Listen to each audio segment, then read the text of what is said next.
Hello, and welcome to the Feeling Good podcast, where you can learn powerful techniques to change the way you feel. I am your host, Dr. Rhonda Borowski, and joining me here in the Murrieta studio is Dr. David Burns. Dr. Burns is a pioneer in the development of cognitive behavioral therapy and the creator of the new team therapy. He is the author of Feeling Good, which has sold over 5 million copies in the United States and has been translated into over 30 languages. His latest book, Feeling Great, contains powerful new techniques that make rapid recovery possible for many people struggling with depression and anxiety. Dr. Burns is currently an emeritus adjunct professor of clinical psychiatry at Stanford University School of Medicine.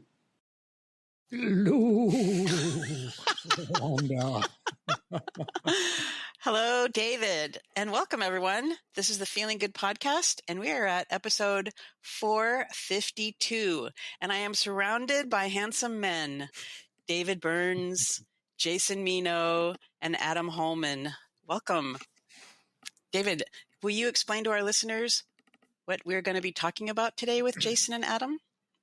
Yes, we're going to be giving everybody the latest scoop and poop on the app, the Feeling Great app, and we'll have touch a little bit of information on some of the basic science and the research we've been doing, but more important, the practical, awesome new developments with the app that will be important and exciting to all of our listeners, particularly anyone who would like to change the way you think and feel and have a more joyous and rewarding life and be able to bring about that change in as little as one day. Oh, nice. And then in our new version of it, you'll be able to bring that about in actually 1 second. It's pretty incredible. Wow. And you can float and levitate and spin in the air at the same time. Dang, I can't wait to hear about it. I thought I would start with reading a beautiful endorsement that you got, David. Thank you. And this person wrote, "Dear David and Rhonda," foolishly included me. "I always love listening to endorsements, and after roughly 2 years of listening to the podcast, I felt it was time for me to express my deep gratitude to you both, David and Rhonda, as well as to Fabrice and all the countless amazing folks who have contributed to the podcast. 2 years ago, I was at the darkest point of my life and was wishing I was dead. I started seeing a therapist who recommended your book, Feeling Great. The therapist didn't practice team CBT therapy and was unfortunately very ineffective. I think he just assumed Feeling Great was an updated version of your book, Feeling Good, and that I could benefit from traditional cognitive behavioral therapy. I was extremely resistant to Dr. Burns's ideas at first. It just seemed too simplistic to say, you can change the way you feel by changing the way you think. I was skeptical of the idea of rapid, drug-free recovery. I really felt and believed there was something chemically or structurally wrong with my brain, and that something like meds or psychedelics or electronic stimulation would be needed. The turning point for me was when you wrote about the case of Mark, and then actually provided links to the podcast episodes of Mark's session and follow-up. These episodes opened a door in my brain. They provided the evidence that my rationalistic brain needed to believe change was indeed possible. My journey wasn't quite as rapid as it sometimes is demonstrated in recorded live sessions with David, but my mental health has dramatically improved over the last 2 years. I credit the podcasts, Dr. Burns' books, and the guidance of a few skilled team CBT practitioners to get me to where I am today. I also credit myself for putting in the work.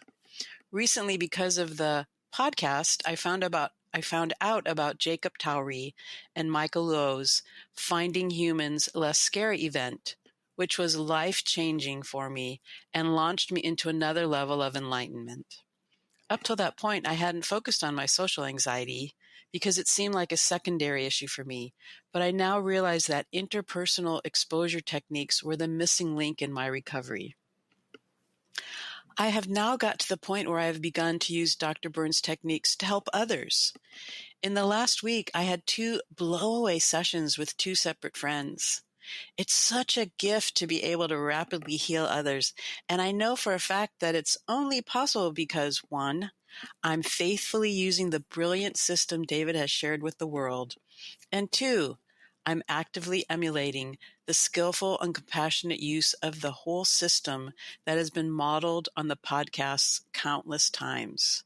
I am now pursuing Team CBT coaching certification, and we'll see where that takes me.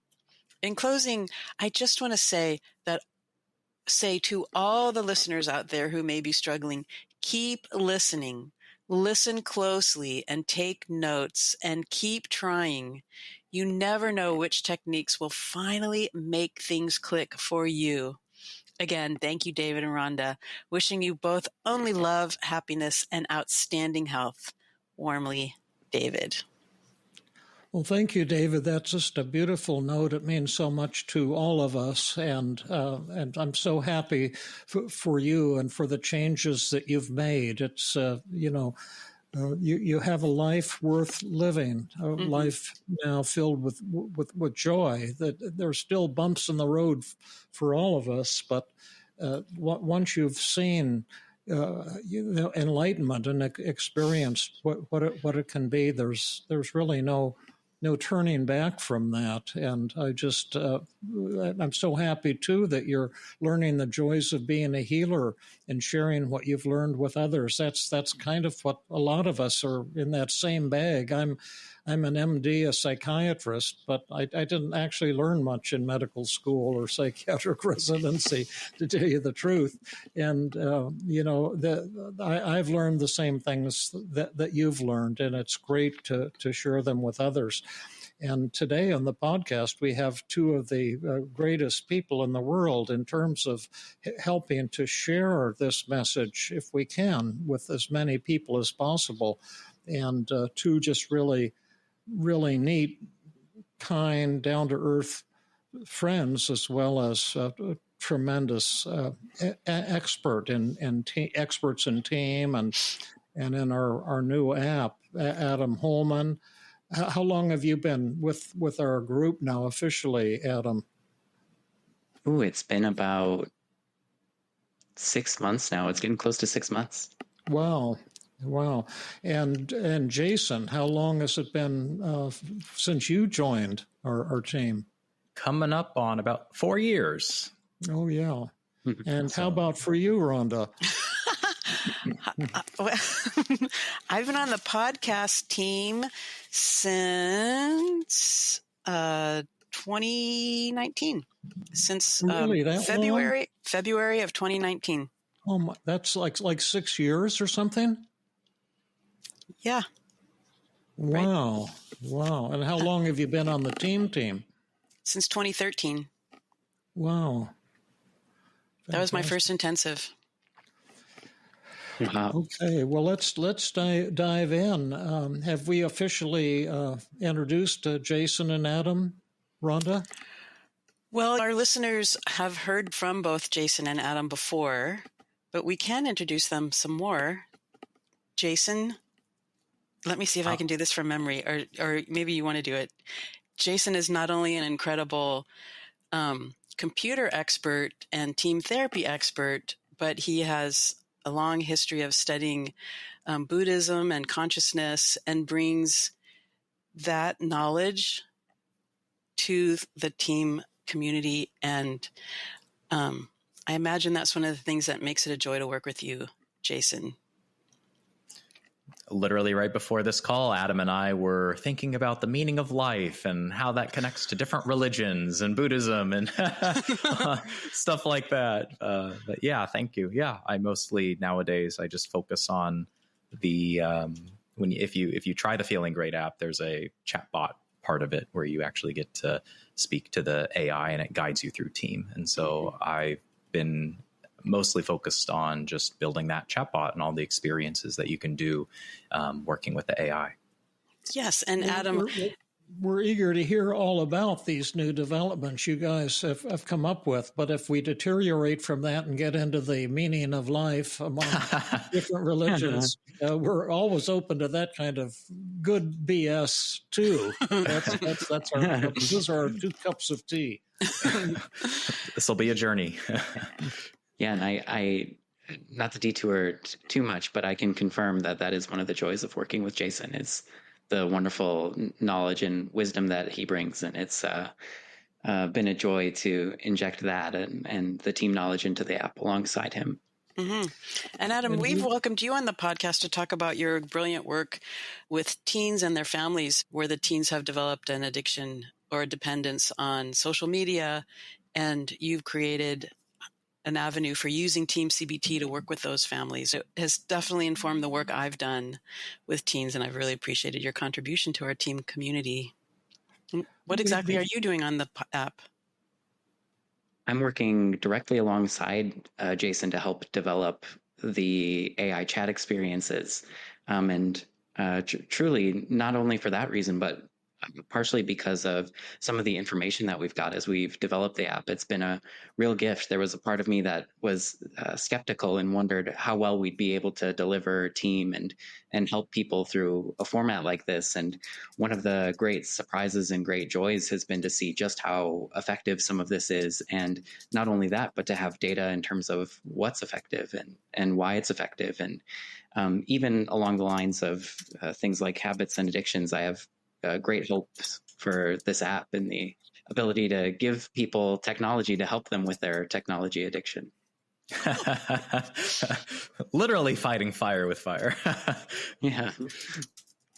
Well, you guys bring a lot of brilliance and have many exciting new developments to talk about today.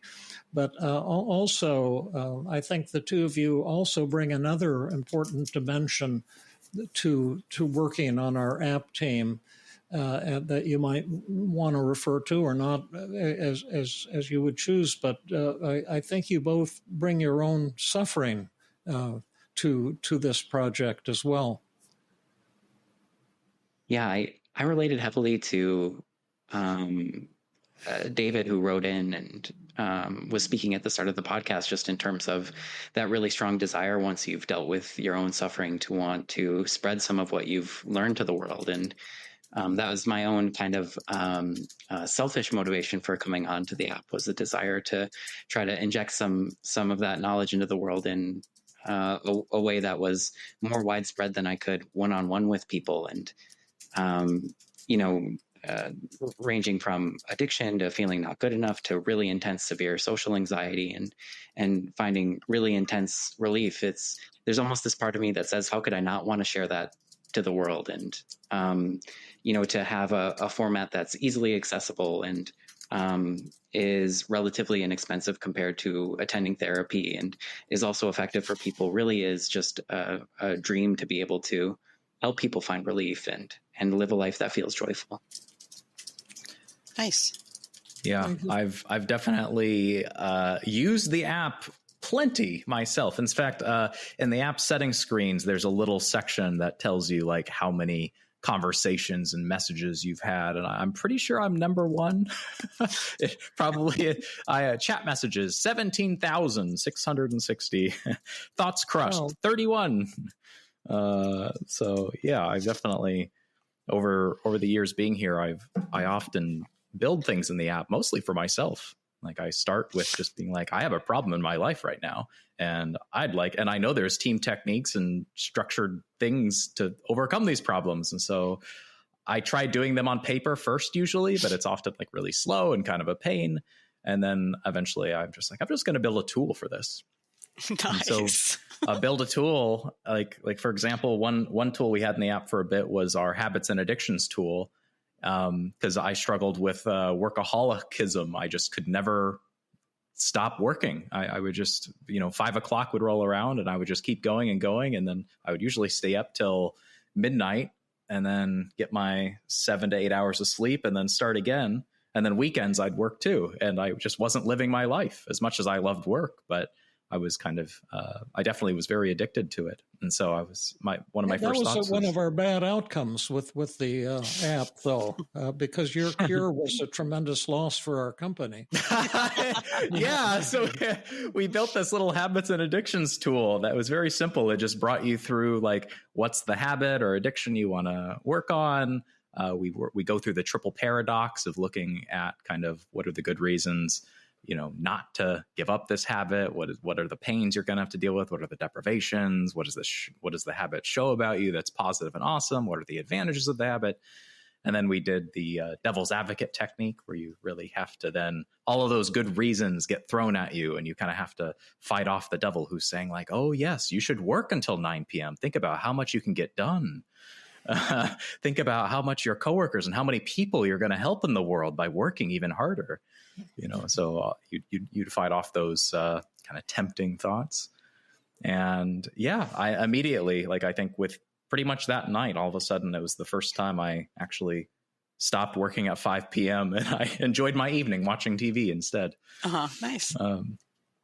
But well, yeah, cool. When is that tool going to be available in the app one of these days before too long, or what's the status of it right now? We ran the beta test with the habits and addictions class you created. It was the first class we had like a video of. It was like 20 minutes long.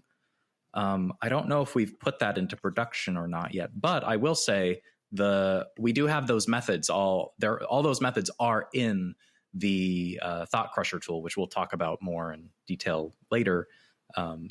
Triple paradox, devil's advocate, problems and solutions technique. Yeah, all three of those techniques are in the app today. Yeah.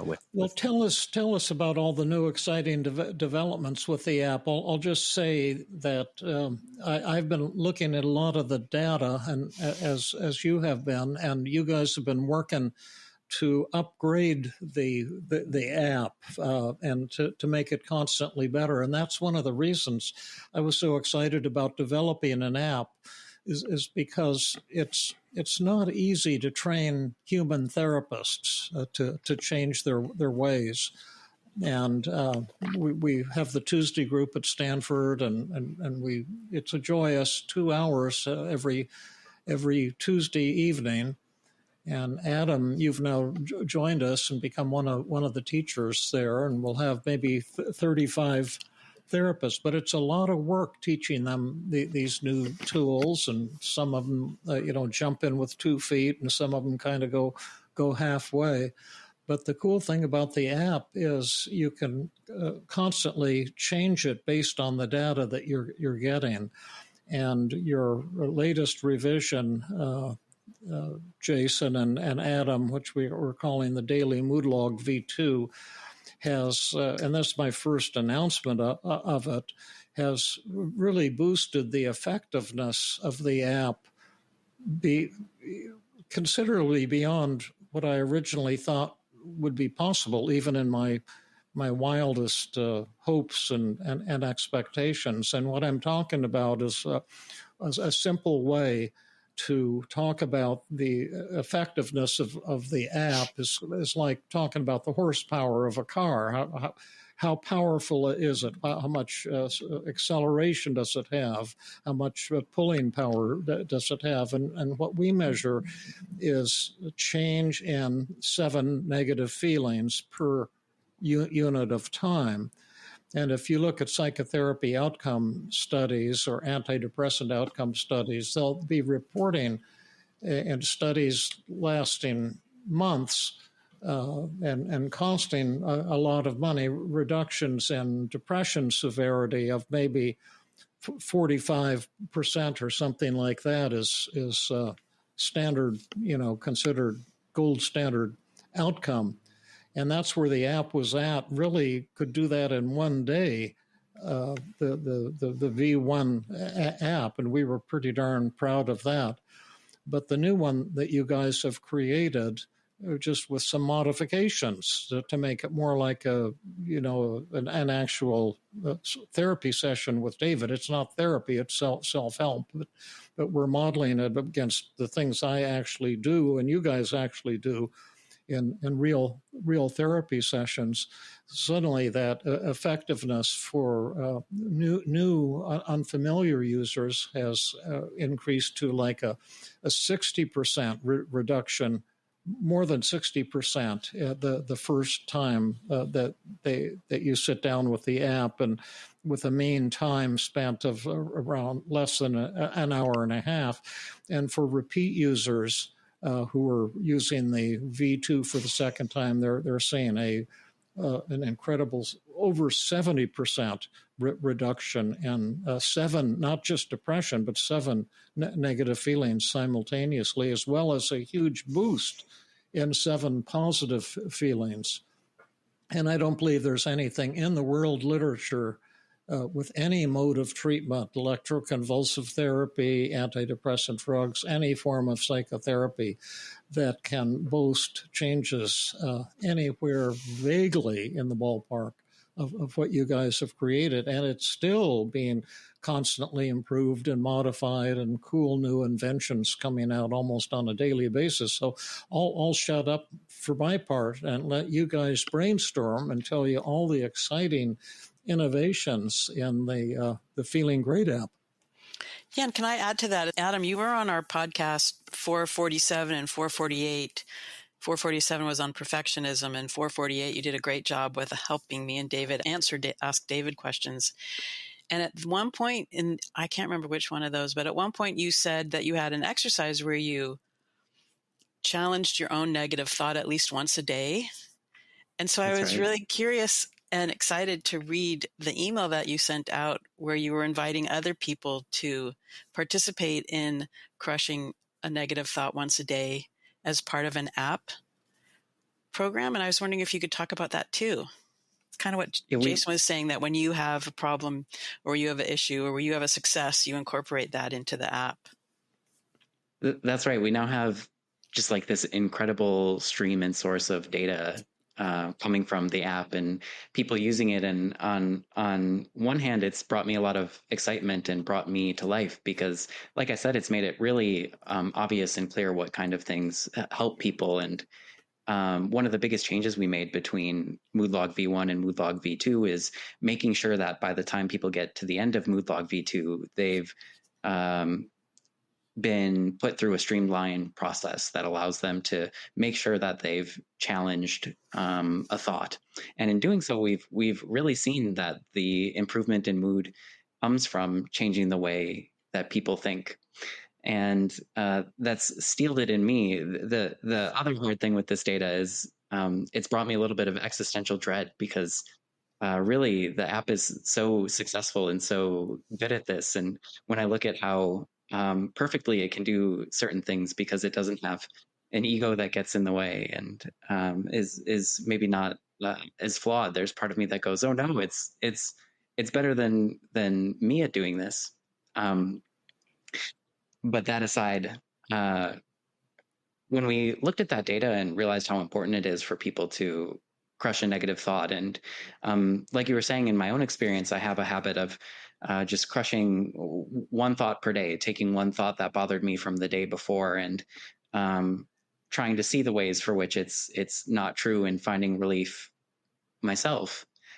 Jason and I started working together and really brainstorming how we can bring this idea and bring this concept to the public. And there's an idea that Jason has tried in the past, which is this idea of a short tool called the Thought Crusher.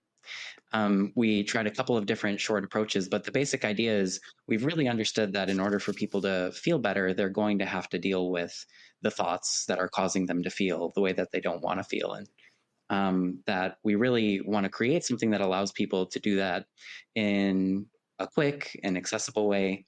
And with that being said, the Thought Crusher is really Jason's baby. So I'm going to let him talk a little bit more about it.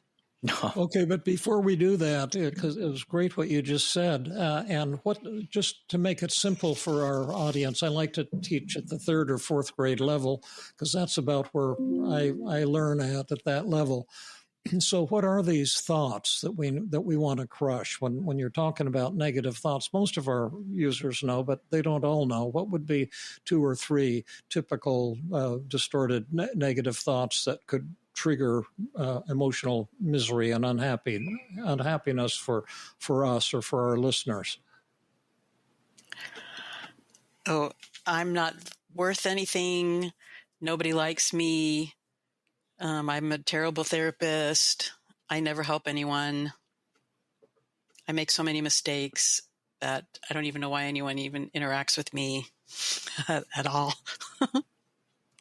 So I'm Feel free to join me, you guys. I'm not good enough. I'm going to mess up on this podcast. I'm going to say something stupid. I should always do the right thing. Yeah, I have a lot of fortune telling of like no one's gonna this stuff will never make it into the world in a way that truly matters. You know, kind of worried like, oh, this will become dust in history and people will choose some other thing that try to treat their depression with medication or other things that you know, some people find them helpful, but you know, I often get really disheartened with negative thoughts about how this just won't reach the people who really need it. Yeah. Now we're getting sad. But yeah, pretty much you can just pick a negative feeling, any negative emotion, and then you can kind of dig under the thoughts. That's how one of the tools we have in the Thought Crusher is actually called the Thought Generator. It helps you find these negative thoughts by listing the top negative feelings you might have. You can select a feeling like you might have the feeling of guilty. And so you can click on that feeling and then you'll see a bunch of example negative thoughts that create guilty feelings like I shouldn't have treated them that way, or I should be doing better, or I shouldn't have messed up. Like there's all these kind of thoughts that can help you. I had one the other day you could help me with. I shouldn't have shot that police officer who pulled me over for a ticket. It's a great guilty thought. Yes. That is so neat, sharing those thoughts. And now tell us if I'm a listener and I can say, yeah, I've had thoughts like that myself. I'm not as good as I should be. I shouldn't have screwed up. Bad things are going to happen, and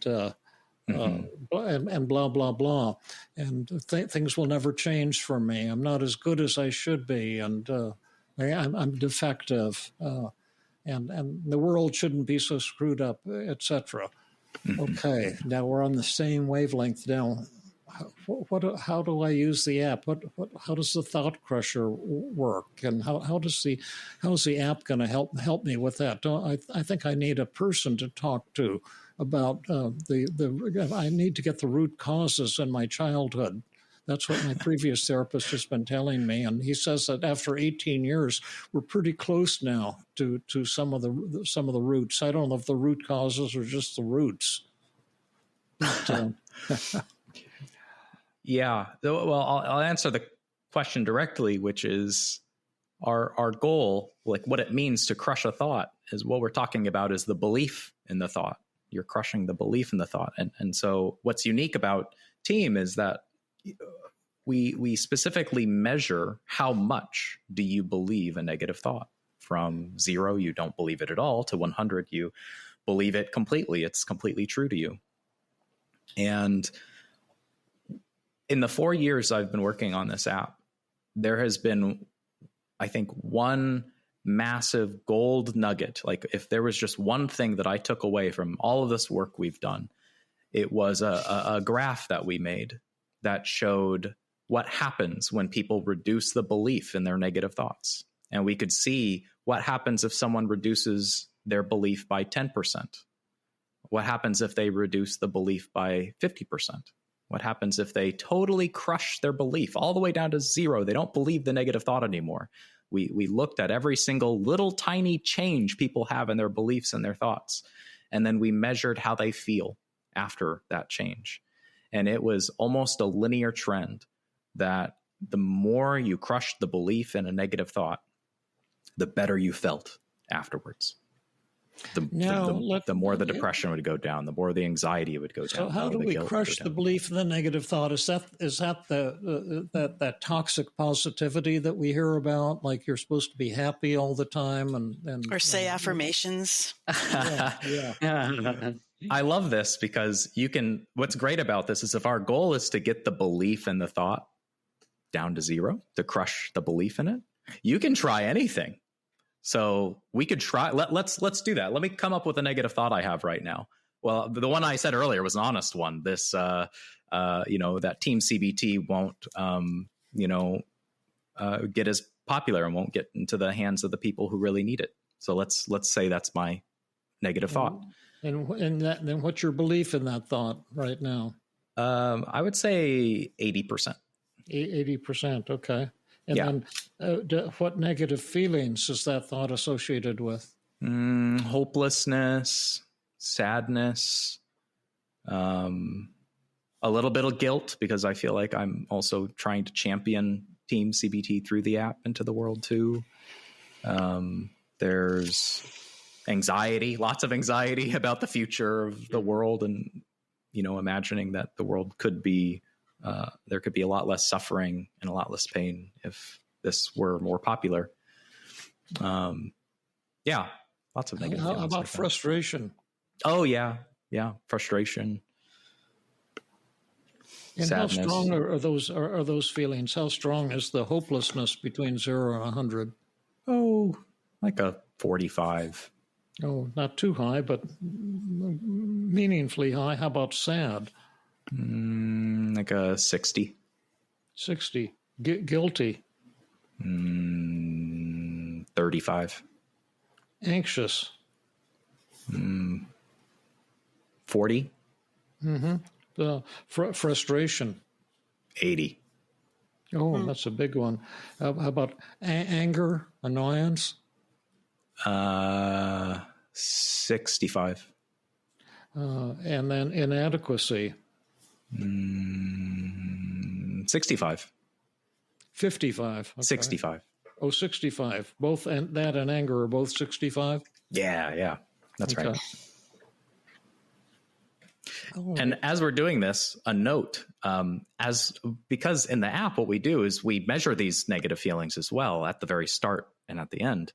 And during our beta testing, we actually were a little more aggressive with our testing so that we would measure these feelings ratings like every few minutes throughout the experience with people. And what we saw was that the moment we start empathizing with people and getting them to think about their negative thoughts. Stop.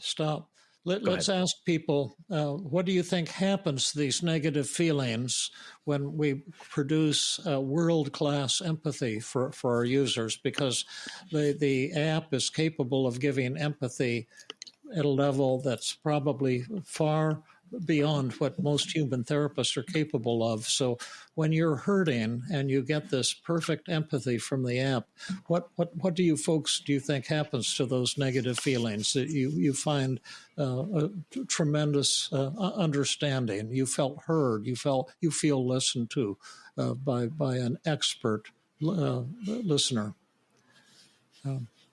Okay, and then raise your hand if you say the negative feelings improve considerably. Put your hands up. Okay, I see about a third of the hands going up. 1/4 yours. How many of you think that the negative feelings don't change? Okay, there's another third of you, and how many of you think that the negative feelings get worse when you feel cared about and understood? Well, I don't see any hands going up there. So half of the hands went up. Jason and Adam's hands went up. Yeah. Because that's what we see. We're cheating because we have access to the data, and it's been consistent across both versions of the mood log we've created that after we give people empathy and we start to understand them and they're feeling more understood and they're digging up some of these things that they're thinking and feeling, their negative feelings actually worsen unless we go forward and do something. And so now with how Jason's feeling, we're going to give him the supreme intervention of telling him to just think positive. That's right. So so that thought of what was the thought again? It was team will never. This won't reach the people who need it. Yeah, this won't reach the people who need it. So now let's do some positive affirmations, which is a pretty popular technique people try to use to make themselves feel better. So I could say something like, an affirmation would be something like, "This will reach everyone who needs it. This will become powerful in the world." We'll repeat it after powerful. You say it. We'll say it together on the powerful one on the count of 3. 1, 2, 3. This will be powerful in the world. In the world. Sure. And it is powerful. Of course, it's already reaching millions of people. We do have wonderful audiences and listeners and people who use this. And some of this is my own perfectionism kicking in, where I want it to reach billions of people. And I'm like, no, millions isn't enough. I'm greedy. I want more. Well, I think an affirmation could be Team CBT will be accepted as the standard of care. Yeah. It's like, I wish, this is me applying the Samantha technique right now, but I would say I wish that, if you were trained to become a therapist today, that team would be the standard of care. Yeah. That people learned how to I think you brought up a brilliant point there too, Rhonda, that even if the app is powerful, and even in acknowledging that if Jason doesn't believe that thought in this moment, no amount of positive thinking does actually crush or challenge the negative thought. And that we're not just aiming for positive thinking, but instead to actually dismantle or disprove the belief in the negative thought the person comes up with. And so it was cool even to see you bring that up, Rhonda, and then Jason, your acknowledgement of it. Yeah. So the whole idea, of what most people think of crushing negative thoughts is people will think to themselves, oh, so I just have to think positively. Like that's often the message people hear when we talk about crushing negative thoughts. That is so often the message people hear. Oh, just stop thinking that. Be positive. Can't you just be positive? Right. And of course, I can spend all day, every day telling myself, oh, it'll be okay. Or I'll tell myself, well, it doesn't really matter. I'll live a good life regardless. And this is something I think that is only in your book Feeling Great, David. I think that was the only book where you explicitly defined what are the necessary and sufficient conditions for emotional change. And the most critical part of that was you did have to come up with a positive thought that you believed. Like you do have to do that. But you have to crush the belief in the negative thought. If that belief in that negative thought does not come down, you won't really feel all that better. Maybe a little better. Imagining a very wonderful, positive future where, every therapy school is teaching team sounds great. But I also recognize I might be wrong. Team is a technology, right? And even on our own team, we're constantly learning how to improve team more and more. So, I just wish the future would be a little more measurement based of seeing that, we're able to get people's negative feelings way, way down, like 75% or greater, in less than a couple hours just through crushing negative thoughts. Like to me, I wouldn't think that's even possible. I definitely wouldn't believe it at all if I haven't experienced it over and over again myself. Well, I'm getting kind of anxious because I'm concerned we're leaving this negative thought hanging, and the thought seems pretty true. And he's hopeless and sad and guilty and anxious and frustrated and angry and inadequate. So what are we going to? How are we going to help this fellow? Well, let me give you the answer through the lens of the thought crusher. Yeah, great. So with the thought crusher, you get this negative thought, and we have a system where you can either have the AI suggest you a technique to try to challenge that thought with, or you can look at the whole list yourself and check it out and pick the technique that you feel like you want to do. But, David, you've developed over 100 methods to crush these negative thoughts. And so the goal now is just to try these methods out and figure out what's the one that's going to start bringing that belief down. And a lot of the times with a thought crusher, sometimes you only need one technique. Sometimes you find the right technique at the right time, and that belief goes from 80% all the way down to 0 in a minute. But sometimes you really have to kind of wiggle your way out of the thought using a variety of different methods and different ways of thinking.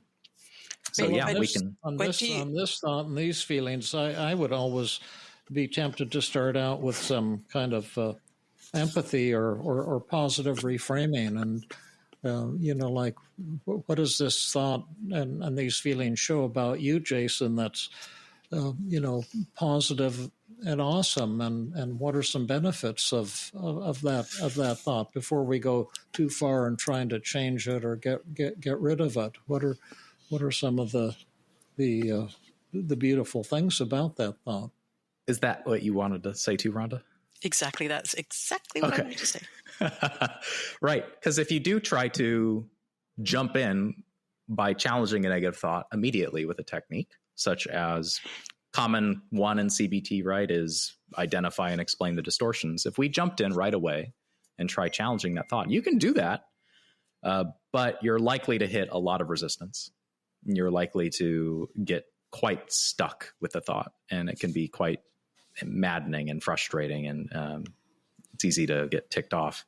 Now, I have done positive reframing so much that's not how I jump in immediately. But positive reframing is when you create a recovery circle of techniques. Yeah, it's often one of the very first techniques you do after empathy, once you kind of get a good grade here. But the Thought Crusher's goal is really for users of the app who have gone through our full team process with the mood log, and they really know how to crush their thoughts already. And some people hate positive reframing. I'm one of them.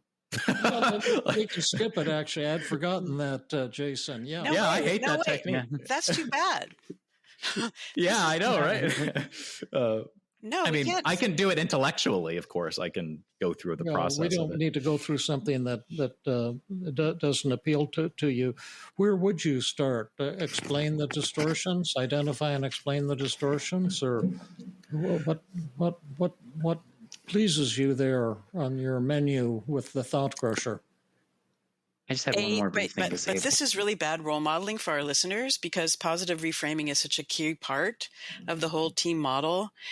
Because what we want to do then is make friends with our symptoms and see what our symptoms or our feelings or our thoughts say about us that are really awesome.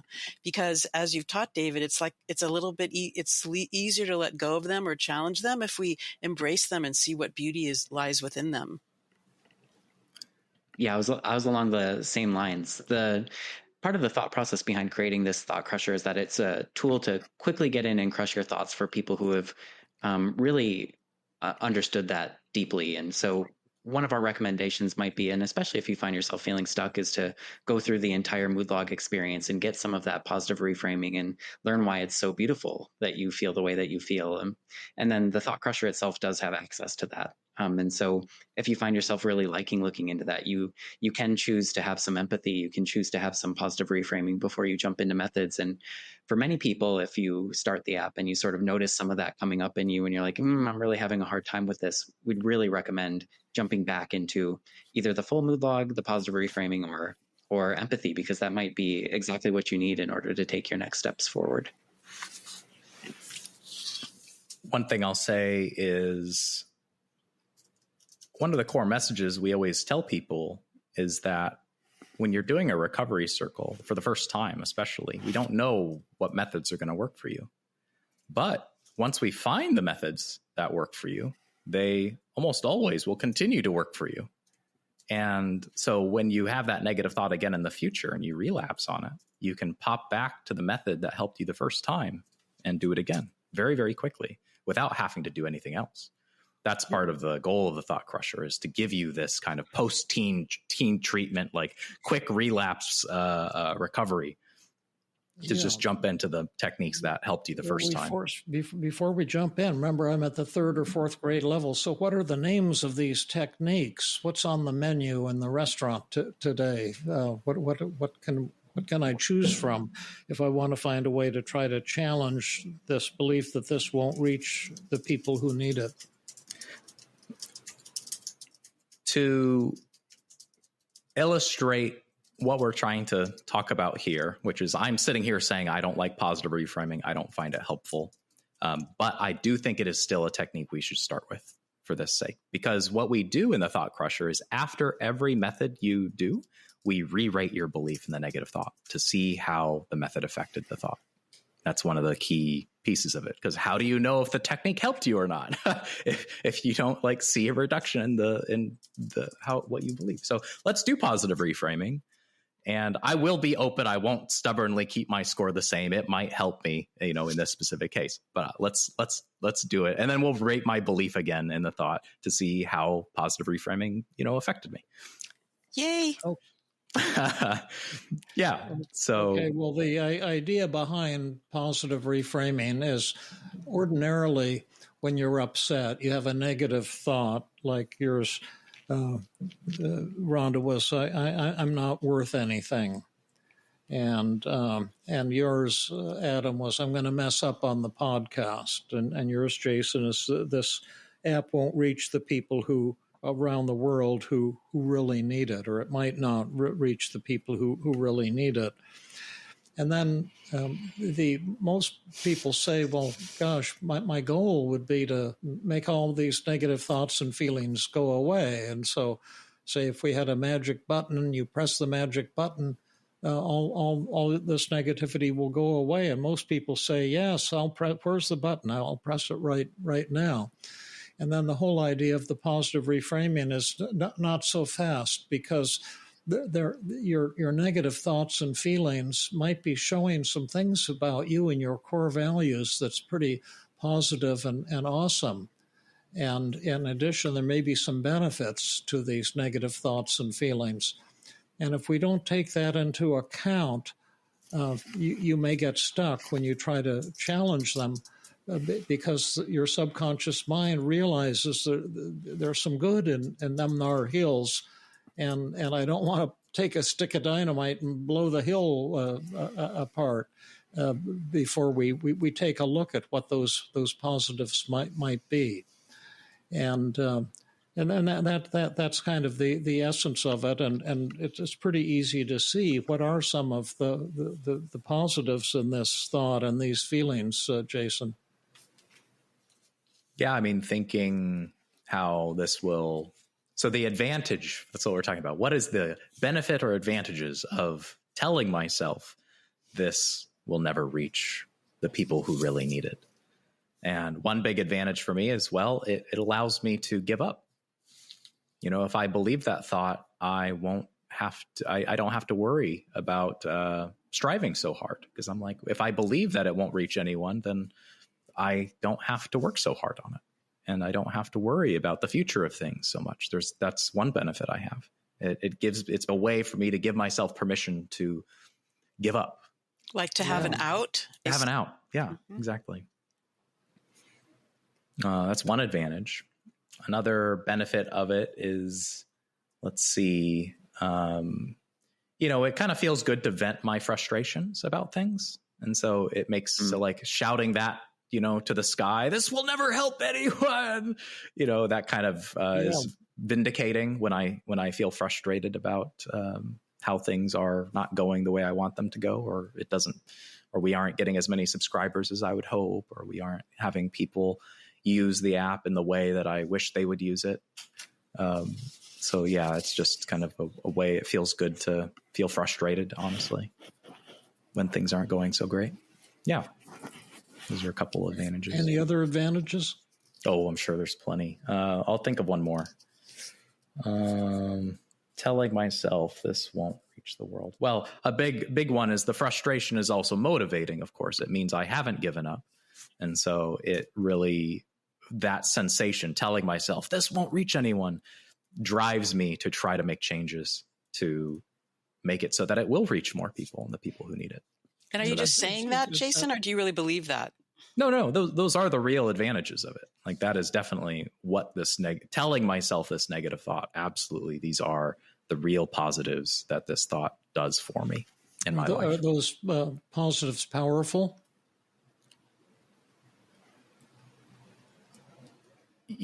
I can just say yes intellectually. Like, yes, they make very big impacts on the way I behave and think. Yes. Are they important? They reflect, I mean, we haven't gone into my core values yet. So, no. But they would reflect my core values and what I care about. Yes. Yeah. They're important to me. Well, let's take a look at your core values. What are these negative thoughts and feelings? The sadness, the hopelessness, the guilt, the anxiety, the frustration, the anger, the inadequacy, and the belief that my efforts won't reach the people around the world who need it. What does it say that's positive and awesome about you and your core values? I mean, it's definitely that I care about wanting to reduce suffering in the world. And I found something that has helped me. And if it's helped me, it very likely will help others. And so it, shows my immense dedication to helping other people. Yeah. And now I'll put a little note in here. The reason why I struggle with positive reframing is I end up using the positives to beat up on myself afterwards. So this is also why it often backfires for me. So this is what I'm doing right now is I'm thinking of like, oh yes, caring about the app not reaching people clearly shows that I want to help people.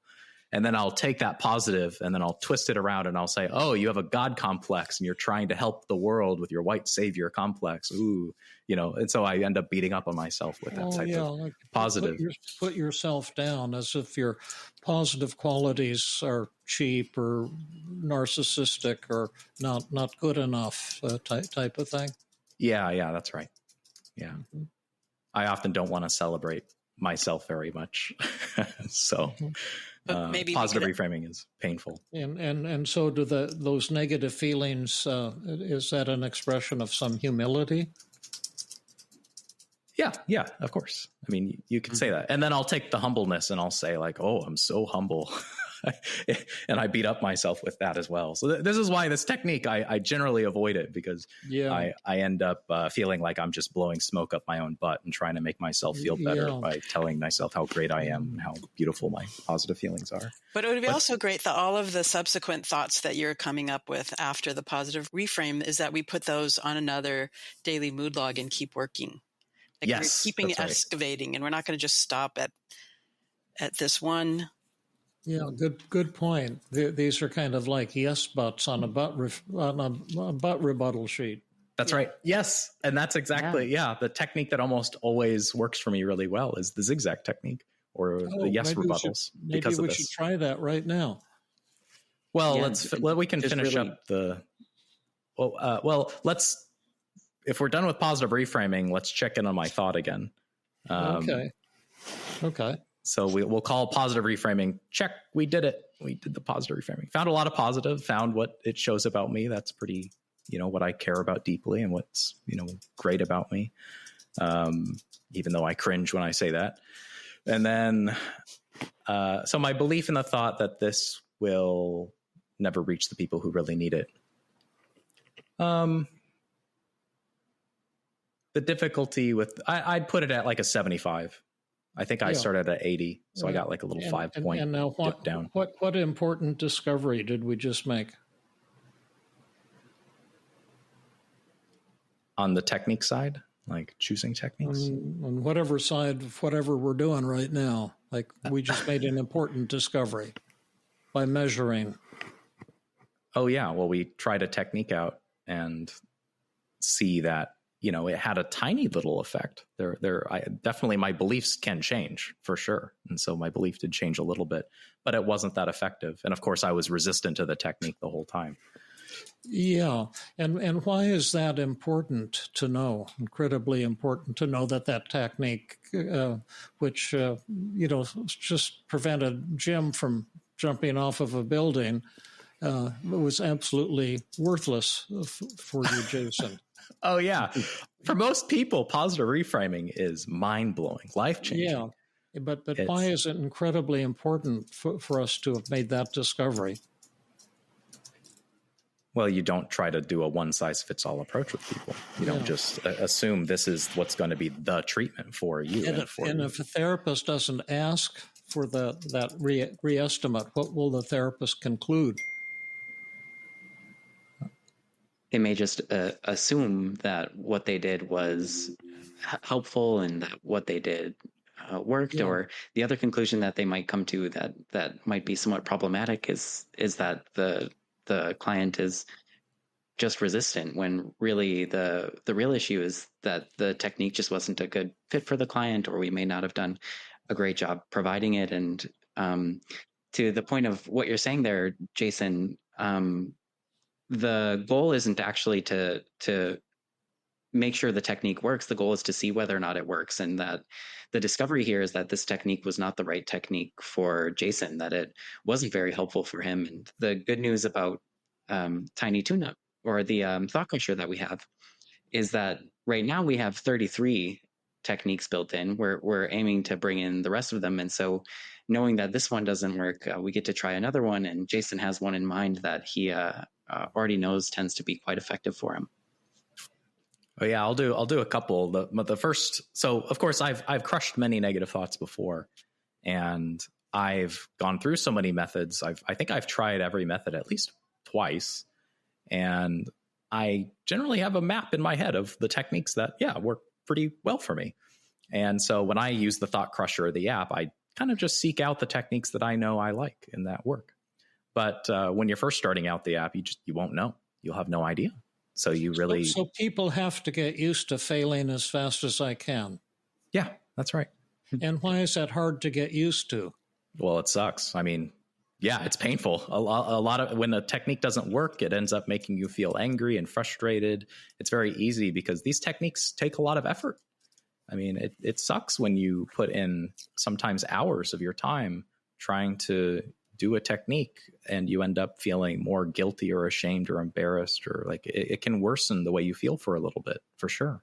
Yeah. And I have to take that philosophy when I'm doing statistics too, failing as fast as I can, because like I was, trying to do an analysis, I think over the weekend, and, and the data kept disappearing from one of the columns on SPSS. And I'd never run into that before. And it took me the longest time to find out what was wrong. But I just kept telling myself, this is okay. Fail as fast as you can. Eventually you'll get this thing figured out. And so I was able to persist, and then found out that the SPSS had just gotten corrupted, and just all I had to do was log out of it, just close it down and open it up again, reopen the file, and then the file was fine. But it's so much in life we get frustrated and give up when something doesn't work. And in the app, the mindset that we're trying to get users who are now listening to the podcast, or hopefully still listening to the podcast, is that if you use the app, you're going to fail a lot. And failing as fast as you can is going to be the key to your success. And that's because, to repeat what you said, Jason, we're all different. We all respond to radically different approaches, and that's why we use so many approaches. And a lot of people aren't used to that. A lot of gurus aren't used to that, and they say, "Well, I've got the approach that works for everybody." Adler said that. Jung said that. Freud said that. Ellis said that. Beck said that. Stephen Hayes is still saying that. And, pardon me if I'm wrong, guys, but that there isn't any one technique that's going to work for everyone, because we're all so different. But let's get on with the show. What's the next technique we're going to try, Jason? From my list of stuff that I usually try in order, one would be the paradoxical magnification. I really like humor. All righty. And this is probably the app is one of the world's greatest at this. It does a pretty good job of like getting me Too bad we can't just turn it on and let the listeners listen to it. Maybe we'll figure out how to do that on the next podcast. But tell us how the paradoxical magnification could work here, Jason. Well, it's paradoxical because you go into the opposite direction of what you think would work to try to challenge your negative thought. So instead of trying to reduce my belief in this negative thought, we just buy into it and exaggerate it to kind of ridiculous and cartoonish levels. So show us how that works. Well, it'll be fun to like get your ideas too. And I definitely rely on the AI actually to do this with me a lot because my own creativity is not the best.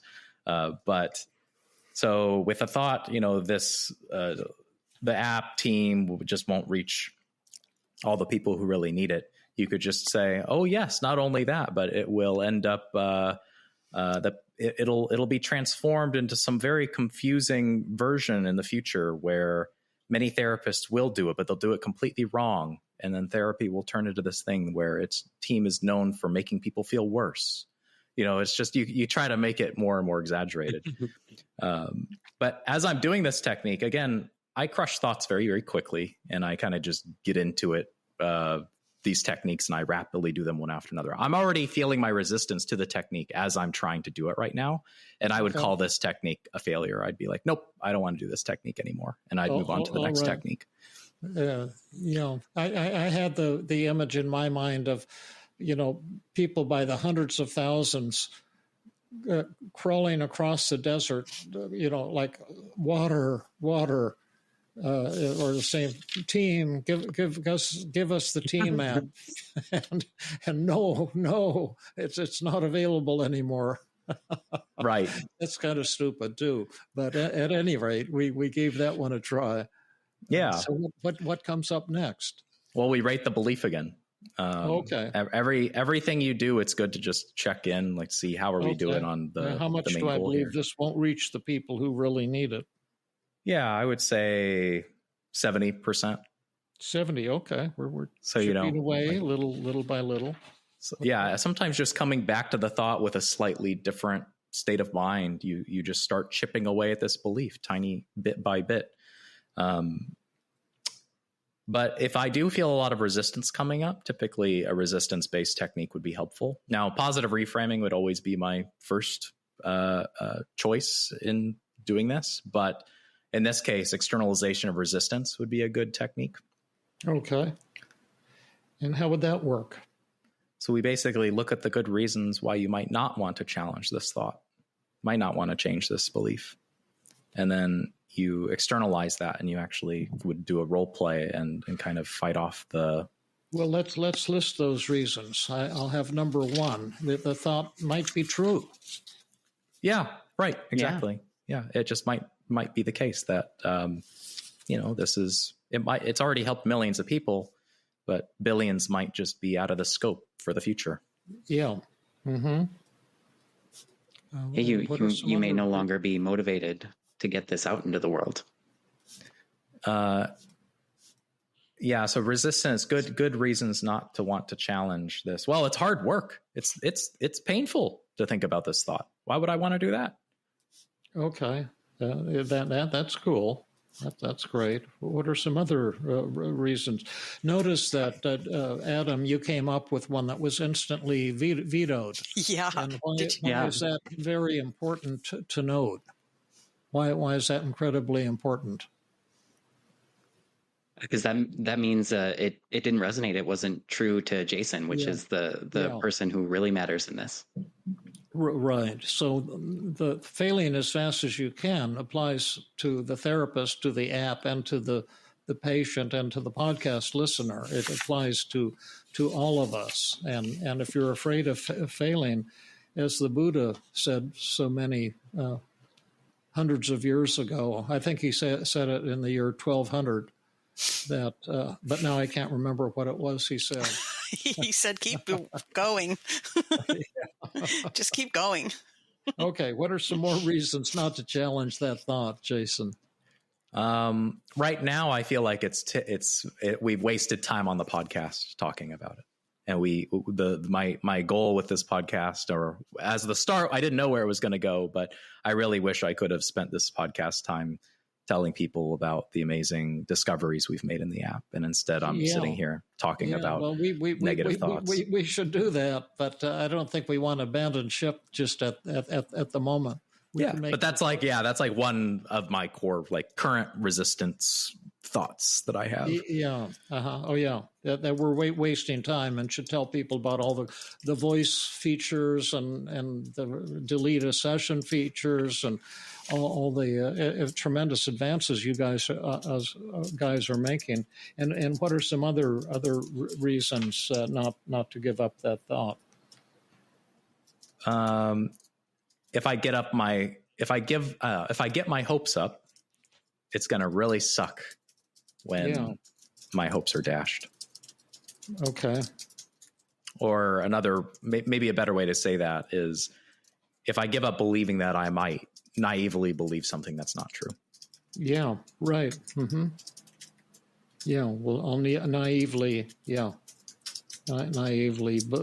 believe and set myself up for disappointment. Yeah, that's right. Yeah. Any other resistance thoughts? Not that I can think of at the moment.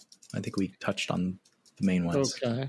And now, how do we progress? Do you want one of us to become the role of your resistance, or do you want to play both roles of your resistance and the positive role? Go ahead and attack me. I'll play my motivated. So the goal here is I'll be playing this voice of my motivated self, the voice of change. And David, you'll be playing my resistant self. Yeah, and maybe Adam and Rhonda can play the resistant Jason as well. But I'll certainly kick it off. Challenging that thought would be kind of a silly thing to do because the thought is probably true. We need many more sales than we have right now to survive financially and economically. And if we can't survive, as a company, if we can't sell enough, then the app definitely won't reach the people who need it. So, it's challenging that thought is like challenging the existence of Mount Everest. Yeah, it definitely wouldn't make sense to challenge something that's just a fact of life. But there are parts of that thought that are very much hurtful and painful to think, and they don't help me achieve my goals, if that is my goal. If my goal is to help team reach into the world, these hopeless thoughts really are going to just keep me stuck, and actually it might even become a self-fulfilling prophecy because I'm believing that thought. Okay. Who won that exchange? I felt like I won. Big or small? Pretty big. Yeah, big enough or not big enough? It gave me, I would say, a huge win for that one for me. Yeah, I got a nice little internal. I felt a click happen inside of me. Nice, as I said nice. Do you mind if I go next, Adam? Go for it. So, Jason, why do you want to challenge this thought? It's going to be really hard work. It's really going to be painful. It's better to just keep the thought and relax and have an easier go in it. It definitely is hard work. It's a pain in my butt. I don't like challenging my thoughts. It's not fun.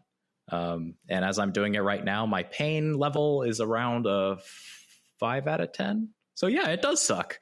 But I'm doing it. I'm in the middle of it. I'm able to handle it. And I know when I challenge these thoughts, I feel a lot better at the end. So I'm going to keep going. And who won that? Me. Exchange. Huge. Okay, awesome. All right, Jason, you did an excellent job of defeating them, but I need to let you know that you're wasting time on the podcast that's meant to be spent teaching people about how awesome the app is. Yes, I am. Well, I don't know if it's a waste of time in the sense that many people might be hearing me challenge these very real and difficult resistance thoughts I'm having right now. And I've always been very shocked when I hear podcast listeners talk about how I said something that actually they found very helpful that I thought wasn't helpful at all. So I don't know if this is a waste of time for for some listeners, for them, talking about the app would have been a waste of time. And this is actually the right thing to do for many people. And for the people for whom it's a waste of time, they're not listening, so it's not a waste of time. They've already left. Yes. So, and also might I mention we have an app for them if they don't want to listen to what you're saying, Jason. Right. So, although the podcast might not have gone in the exact way that I imagined in my head it would have gone, that doesn't make it a waste of time. And certainly the time we're spending doing this now might be the exact thing we were supposed to do. Yeah, why might this be exactly what some people need? I always find that watching other people wrestle with real problems and overcoming those problems and seeing how they do it is generally helpful. Even and that like it's not easy, that we all have tremendous resistance. Right. And that this is what the process is really like, except we're doing it as humans, and the app does it, we've trained the app to do it because the humans might not be there available for you all the time. Yeah, that's right. So who won that one? I got it. I would say I got a big win on this one. I defended that this is okay. I did a little bit of too much positivity with it, where I was saying, like, this is exactly what some people need. Like, it's not my decision of whether it's wasted. I'm not honoring my feelings of frustration. Yeah, you're not honoring your feelings of frustration right now, Jason. Yeah, true. I'm frustrated, but I'm also I get into perfectionism very easily. And so, yeah, that's right. But this program could be better, Jason, if you weren't wasting time. That's okay. I've wasted time many times again, so I will happily continue wasting time. But some people love it when I waste time. So last one is number 4. I guess it's my turn again. And Jason, if you smash this thought, you're going to get your hopes up. You start working like crazy again, and then you just set yourself up for disappointment if the app is not successful in to the extent and in the way that you're hoping and dreaming and trying to make happen. And so that's just a naive thing to do.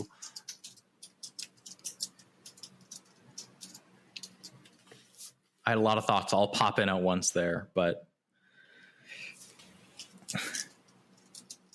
it is definitely sad to watch many of our users of the app go through it and their lives really do change. And we see their feelings completely change around, something that I wouldn't believe was possible a few years ago. And seeing how effective it can be, but also knowing how much more effective it could be. I often am a little too hard on myself trying to make the app perfect. And we've gotten to a point now where the app is as good as it's ever been. And I don't allow myself the time to feel proud of that at all. Instead, I'm so scared of actually celebrating what we have accomplished that I'll give up this mission of trying to make it better, because it can definitely get better. Let's do a little celebration. I'm sure it's going to keep getting better because there's no turning you guys off. You're like a duo Energizer bunnies that won't stop. But let's celebrate a little bit what you guys have accomplished. Tell our users about some of the exciting new features, not only for people who've never tried the app and might want to try a free ride on it and see what it's like, because it might surprise you. It will surprise you. But also for people who've been using the app, I know there are complaints about this glitch and that glitch, and you guys and a team of other engineers have been steadily fixing the glitches and making things smoother and better to look at. Tell us about some of the cool stuff that's evolving with the app and has evolved. one really big change we've made in the latest version is we get a lot of different negative thoughts from you. Like, we really make sure we get a full sweep of what's upsetting you right now and why, and what are all the negative thoughts that are kind of underneath these negative feelings you have. And previously, we would only have you pick one of those thoughts and then apply a method to it one at a time until you say you're done. But a lot of people, it's hard work. And so people would pick a thought and then they would do maybe one or two methods. And then they would say, oh, okay, I'm done. But they've only gotten like 50% of the way there. And so in this new version, we really kind of push quite a bit harder to get you to challenge all of your negative thoughts. And so we do start with one until you can crush it, or you can win huge in a externalization of voices exercise. But then after that, we bring you into what we call rapid fire mode, where we then just serve up each negative thought you have one at a time until you can crush each one. And because once you crush a negative thought, the rest of the thoughts start flying by very, very quickly. You're able to you're seeing the world through a whole different lens. Let's see if that's true. You had two negative thoughts. This won't reach the people who need it. And, I guess this other thought is the same. This will never make it into the world. Right. Well, let's actually check in on that belief. This will never reach the people who really need it. My belief on that has popped down to 20%. 20%. Wow. And is that an ideal level for it? Because there is, always, I can't predict the future. I don't know. And the other techniques that would be good on this thought are be specific as well. Because what I'm struggling with, even when I'm sitting here trying to ask, well, how true is it that this will never reach the people who need it? It's vague. What does that mean? The people who need it. Like, I'd have to be specific. Like, is it a million people? Is it a billion people? What do I mean by that? What do I mean? It'll never reach one person, or never reach a billion persons, or what is the claim that's being made here? What's the specific claim? That's the thing. I've never sat down and forced myself to get concrete about it. Instead, I've just been using the vague definition of not helping people in this cloud of people in my head. And that's what's been upsetting me for so long, is even my own expectation isn't clear of what I'm. Is the app already reaching many people who need it? Yeah, hundreds of people use it a day. We've had many thousands of usages of the mood log already, and hundreds of people who have already crushed their thoughts and gotten their feelings from high 90s and 80s all the way down to 10s and 5s and all the way down to zeros. So yeah, it's already helped many people. So for me, it's more like, oh, is that not enough? That's awesome. Is that helpful, what you just said? Yes. This goes a little bit into like that pursuit of excellence versus perfectionism problem of wanting the app to be perfect, being able to perfectly help every person in the world who's suffering. And there's a kind of an entitlement, a demand that I'm having here too. Like, I'm thinking this app should be in the hands of people who need it. Yeah. Right. We're entitled to an easier road to greater. Yeah. Right. Love that. Tell us about some it's beautiful what you're doing, Jason. I so much appreciate it. Tell us about some of the other the features. Why is the voice feature? How does that differ, and what's the benefit of that to users? What does the voice feature mean?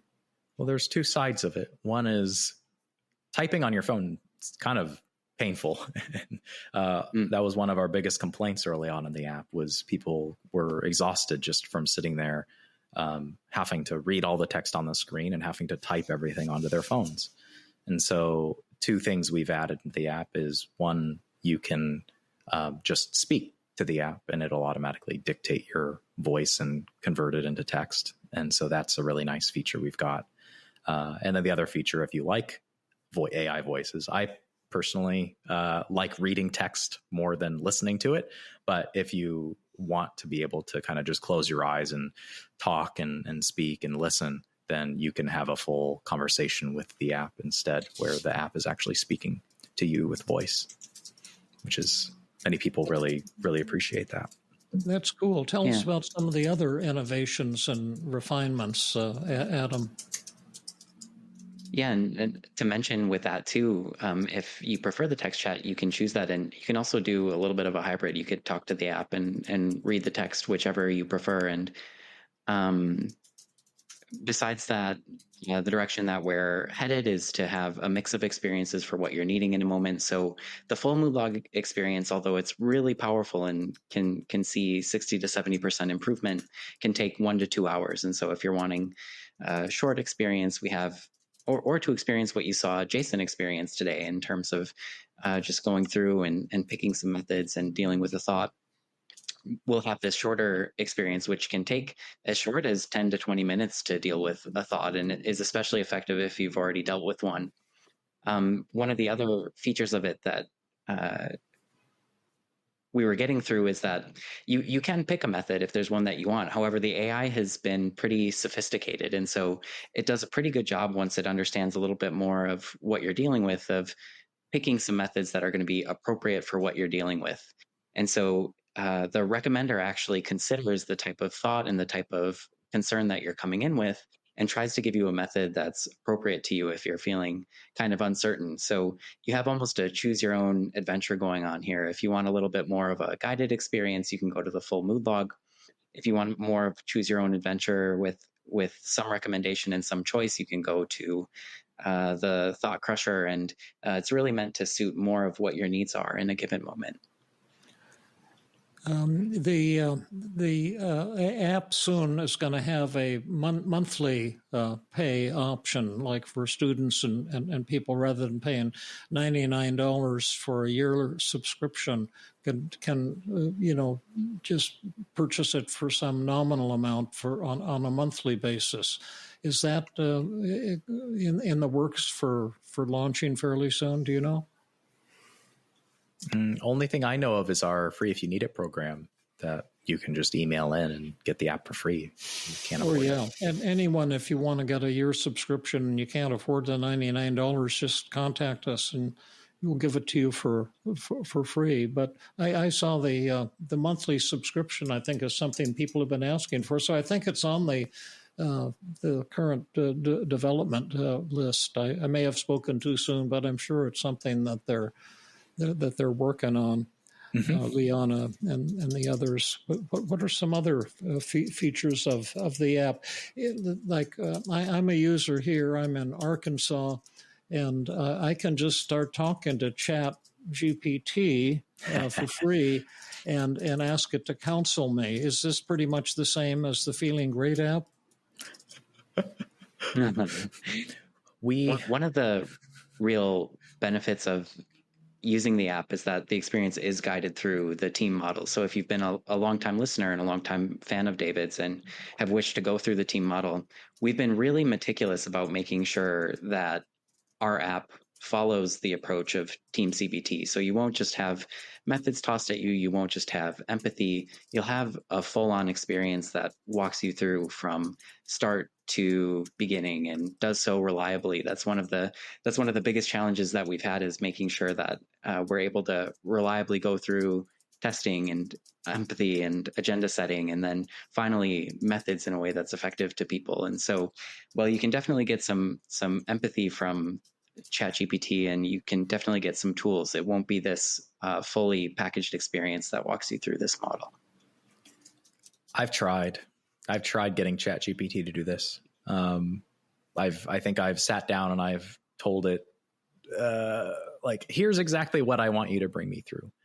And it'll bring me through it like maybe 50% of the way, and then it starts getting lost, or it fails to check in on my belief on a thought when it should have. So it's almost like it's able to provide you with a half-baked cake, but it's not fully baked yet. So The tech is getting out there, though. I mean, like, who knows what the future of it will be? That's actually been a vision of mine in the future, is that maybe one way that Team CBT gets into the world is the super intelligent AGI systems get released, and then the AI system scans the psycho or all of the psychology literature and finds out, like, oh yeah, Team is the best. And then our AI overlords then institute Team as the main treatment across humanity. But who knows? How do the classes and lessons compare with the app? Do those work together, or is that is it all the AI chat, or I've heard about these classes and lessons that someone created? Yes, that's what the app was for a very, very long time. That was the main way, and they were very effective. They are very effective. I mean, people still go through the tech. Yes, you go through the techniques in the courses and lessons. The courses and lessons are essentially, I would call them like an interactive audiobook. It's like everything from feeling good, feeling great. It's all of your work all together in one place, and you get interactive exercises to really solidify your learning. But there's also a lot of things in those courses and lessons that I don't think you've ever released to the world in any other place, David, especially that's right. Yeah. Things on the hidden emotion model. I think your hidden emotion class is the best piece of media I've ever been able to find Thank you. Yeah. So, yeah. That also goes along the lines of failing as fast as possible, is that for some people, the AI chat might work really well. And for other people, something like the courses and lessons may work well. I know my mom used the app, and she used all of the features. And for her, the courses and lessons were most impactful.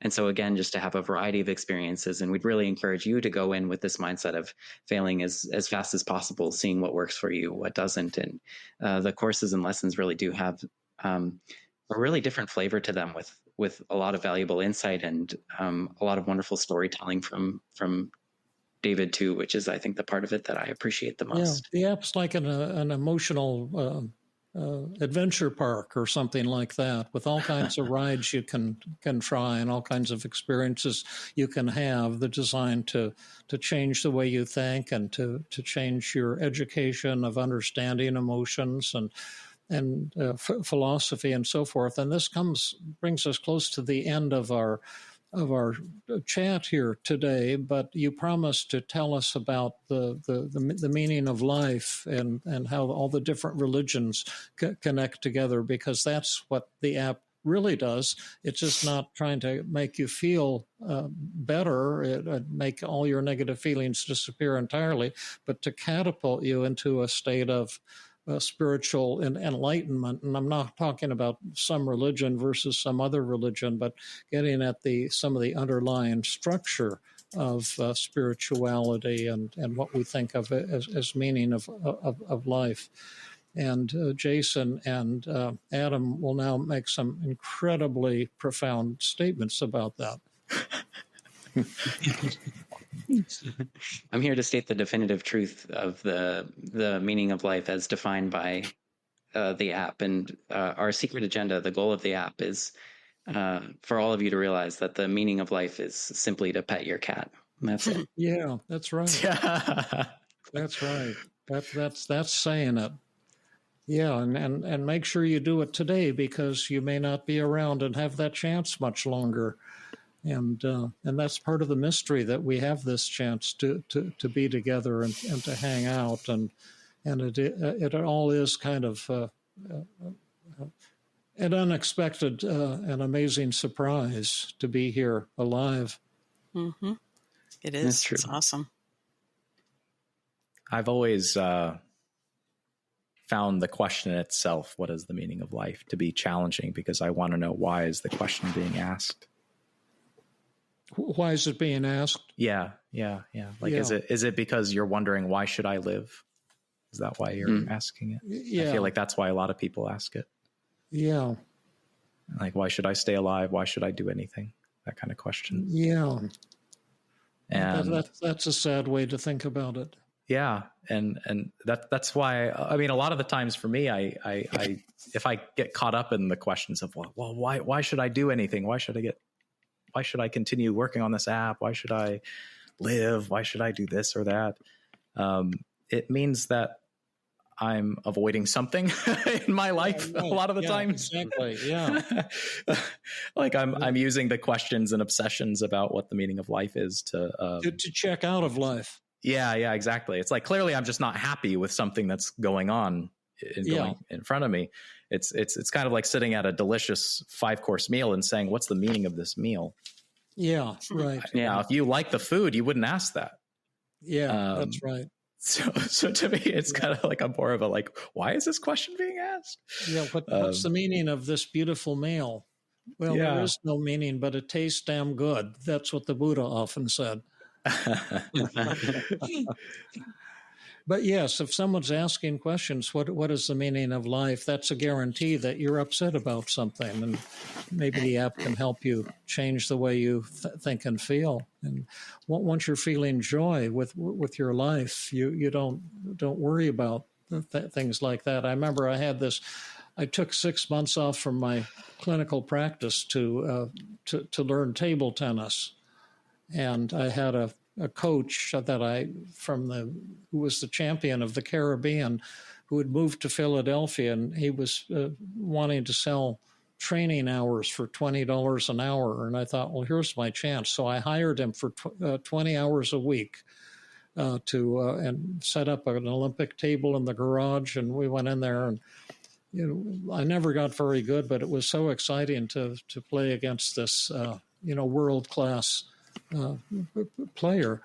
But I can imagine if someone had come into the garage and we were whacking the ball back and forth, and it was real exciting, and someone said that this isn't very meaningful, what you're doing.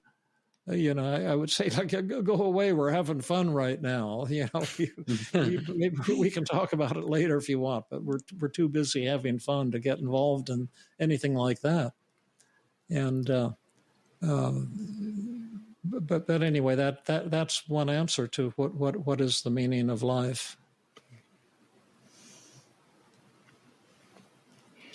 Well, you guys have answered a lot of questions about the podcast, about how the team's therapy structure works, and now about the meaning of life. And when I first started this podcast and I opened it up, I said, I'm surrounded by handsome men. And what I really want to say is that I'm surrounded by intelligent men who are making a big difference in the world. And I really appreciate all of you, Jason and Adam. I especially appreciate that you came on and you shared your brilliance and your thoughts and your experience with us and with the podcast listeners. And always, David, thank you for creating this model and being just the wonderful, kind, and compassionate, intelligent person that you are. Yeah, thanks. You've been especially real today, Rhonda, and I appreciate you all the more. Thanks. Thank you, Rhonda. Yeah, this is a great joy, and for me, meaning really is enjoying moments like these, and I really cherish spending time with all of you and getting to talk. So thank you. This has been a gift to me today. This has been another episode of the Feeling Good podcast. For more information, visit Dr. Burns' website at feelinggood.com, where you will find the show notes under the podcast page. You will also find archives of previous episodes and many resources for therapists and non-therapists. We welcome your comments and questions. If you want to support the show, please share the podcast with people who might benefit from it. You could also go to iTunes and leave a 5-star rating. I am your host, Rhonda Borowski, the director of the Feeling Great Therapy Center. We hope you enjoyed this episode. I invite you to join us next time for another episode of the Feeling Good podcast.